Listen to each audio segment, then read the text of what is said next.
الوطن يا للوطن يا للوطن حب الوطن من الإيمان. Perjuangan bangsa Indonesia dalam meraih kemerdekaan tidak lepas dari peran para ulama yang turut membangkitkan semangat persatuan dan kebangsaan. Salah satu tokoh yang memiliki peran penting dalam perjuangan tersebut adalah Kiai Haji Abdul Wahab Hasbullah, ulama sekaligus pendiri Nahdlatul Ulama yang dikenal atas dedikasinya dalam bidang agama, pendidikan, dan pergerakan nasional. Kiai Haji Abdul Wahab Hasbullah lahir di Tambak Beras, Jombang, Jawa Timur pada tahun 1888. Beliau merupakan salah satu tokoh ulama, pejuang, pendiri Nahdlatul Ulama, sekaligus pemimpin pergerakan Islam dan nasionalisme Indonesia yang memiliki pengaruh sangat besar dalam sejarah bangsa. Sejak kecil, Wahab Hasbullah tumbuh dalam lingkungan pesantren dan keluarga ulama. Semangat belajar serta jiwa kepemimpinannya sudah terlihat sejak usia muda. Ia dikenal sebagai sosok santri yang aktif, cerdas, kritis, dan memiliki perhatian besar terhadap kondisi umat Islam dan rakyat Indonesia yang hidup di bawah penjajahan Belanda. Masa pendidikan. Pendidikan agama pertama diperoleh langsung dari ayahnya selama kurang lebih 6 tahun. Setelah itu, sebagaimana tradisi para santri pada masa itu, Wahab Hasbullah melakukan pengembaraan intelektual ke berbagai pesantren untuk memperdalam ilmu agama. Ia belajar di beberapa pesantren ternama, antara lain Pesantren Langitan Tuban, Pesantren Mojosari Nganjuk, di bawah asuhan Kiai Soleh, Pesantren Cempaka yang diasuh Kiai Zainuddin, Pesantren Tawangsari Sepanjang,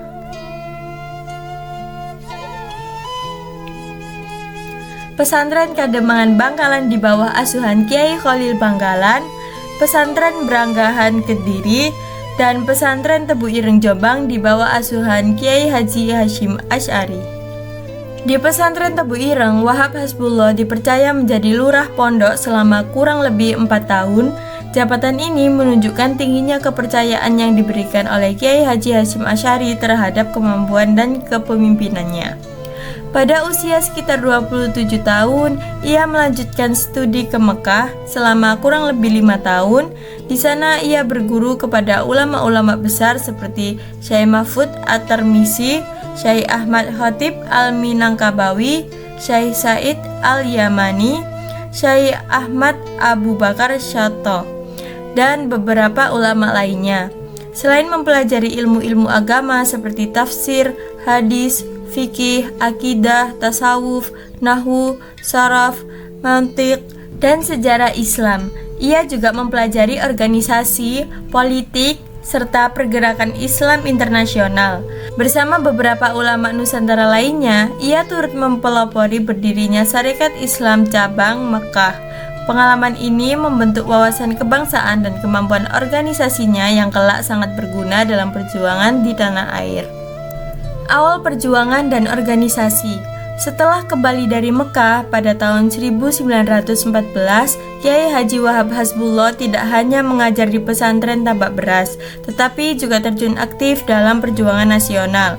Melihat kondisi rakyat yang miskin, tertindas, dan kurang pendidikan akibat kolonialisme Belanda, ia mulai membangun berbagai organisasi sebagai sarana kebangkitan umat.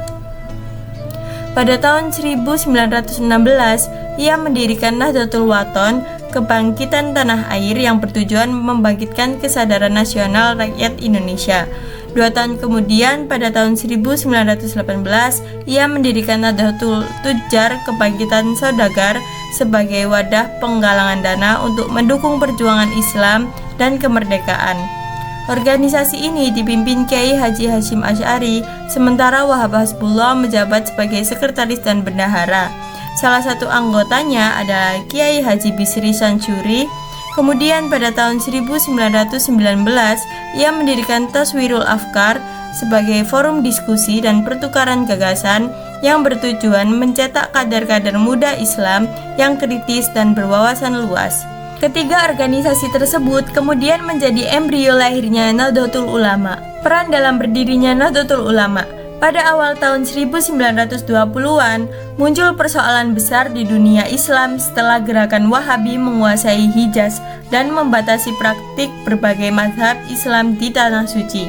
Melihat kondisi tersebut, Kiai Haji Wahab Hasbullah membentuk Komite Hijaz yang bertujuan memperjuangkan kebebasan umat Islam dalam menjalankan mazhabnya masing-masing. Untuk memperkuat perjuangan itu, pada tanggal 31 Januari 1926, berdirilah Nahdlatul Ulama.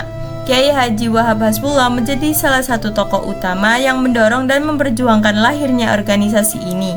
Bahkan dalam berbagai sumber disebutkan bahwa beliau merupakan sosok yang mendesakkan pembentukan NU kepada Kiai Haji Hasyim Asy'ari. Melalui Komite Hijaz, delegasi NU berhasil menyampaikan aspirasi kepada Raja Abdul Aziz Ibn Saud. Hasil penting perjuangan tersebut antara lain terjaganya situs-situs sejarah Islam dan diperbolehkannya praktik berbagai mazhab Islam di Tanah Suci. Peristiwa ini menjadi tonggak penting dalam sejarah NU dan dunia Islam. Tokoh politik dan pejuang kemerdekaan. Kiai Haji Wahab Hasbullah dikenal sebagai salah satu kiai politik pertama NU yang kiprahnya berlangsung sangat panjang, mulai dari masa penjajahan Belanda, masa pendudukan Jepang, masa kemerdekaan, pemerintahan Soekarno, hingga awal pemerintahan Soeharto. Tahun 1943, ia diangkat menjadi anggota Shusangikai, yaitu Dewan Penasihat Pemerintah Jepang di Surabaya. Namun posisinya tersebut tetap dimanfaatkan untuk memperjuangkan kepentingan umat dan bangsa Indonesia. Saat revolusi kemerdekaan, Kiai Haji Wahab Hasbullah aktif membantu perjuangan fisik dan politik. Ia menyumbangkan harta untuk perlengkapan militer, membantu rekrutmen dan pelatihan santri, serta mendukung berbagai laskar perjuangan seperti Hizbullah dan Barisan Kiai. Ia juga terjun langsung mendampingi perjuangan di berbagai front pertempuran seperti Mojokerto, Malang, Magelang, dan Ambarawa. Setelah Indonesia merdeka, ia menjadi penghubung penting antara NU dan Presiden Soekarno. Kedekatan keduanya membuat Kiai Haji Wahab sering menjadi penasihat politik dan keagamaan bagi Presiden. Ia memandang bahwa mendukung Soekarno berarti menjaga persatuan nasional dan cita-cita kemerdekaan Indonesia. Kehidupan pribadi dan keluarga. Dalam kehidupan pribadi, Kiai Haji Wahab Hasbullah beberapa kali menikah. Beliau menikah dengan beberapa perempuan dari kalangan keluarga ulama dan tokoh masyarakat. Pernikahan-pernikahan tersebut tidak hanya membangun keluarga, tetapi juga mempererat hubungan antar pesantren dan antar ulama di Jawa. Di antara istri-istrinya adalah Maimunah, Alawiyah, Rahmah, Asnah, Fatimah, Aslihah, Sa'diyah, dan Asyikah. Dari pernikahan-pernikahan tersebut, beliau memperoleh sejumlah putra dan putri yang kemudian banyak berkiprah dalam dunia pesantren dan organisasi Islam. Pemikiran dan karya. Meskipun tidak meninggalkan banyak karya tulis berupa buku atau kitab, Kiai Haji Wahab Hasbullah meninggalkan warisan perjuangan yang sangat besar. Menurut berbagai penulis biografinya, karya terbesar beliau bukanlah tulisan di atas kertas, melainkan perjuangan nyata dalam mendirikan dan membesarkan berbagai organisasi seperti Taswirul Afkar, Nahdlatul Wathon, Nahdlatul Tujar, Komite Hijaz, dan terutama Nahdlatul Ulama. Ia dikenal sebagai sosok yang memiliki kecerdasan tinggi, kemampuan retorika yang luar biasa, serta kemampuan diplomasi yang kuat. Ide-idenya banyak disampaikan melalui pidato, musyawarah, dan aktivitas organisasi. Karena itulah banyak orang menyebut bahwa karya-karyanya tertulis dalam sejarah perjuangan bangsa Indonesia. Akhir hayat dan warisan. Menjelang akhir hayatnya, Kiai Haji Wahab Hasbullah tetap aktif memimpin NU pada Muktamar NU tahun 1971 di Surabaya.